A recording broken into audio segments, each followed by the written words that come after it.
এদিকে শাকিব খানের তুফান সিনেমার টিকিট দ্বিতীয় সপ্তাহে না পেয়েও শাকিব খানের ছবিতে দাঁড়িয়ে কোপ দিলেন সিনেমা হলে এক দর্শক। সম্প্রতি সেই হলের ভিডিও ধারণ করেছেন শাকিব খানের এক ভক্ত। ভিডিও ভালো করে দেখলে সবকিছুই স্পষ্ট বোঝাই যাচ্ছে। খবর সূত্রে জানা গিয়েছে, তুফানের টিকিট না পেয়ে তারা সিনেমা হল ভাঙচুর করে বলে জানা গিয়েছে।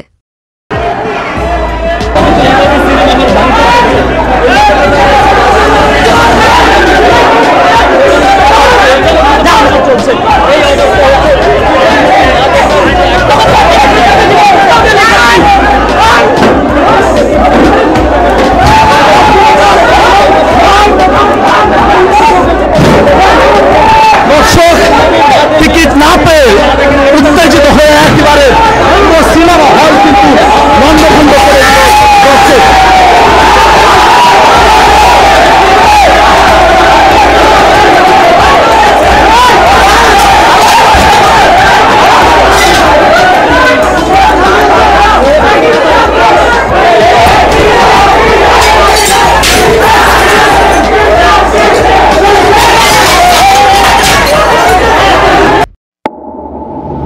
এতক্ষণ সাথে থাকার জন্য ধন্যবাদ। নতুন নতুন আপডেট খবর পেতে চ্যানেলটি সাবস্ক্রাইব করে পাশেই থাকবেন।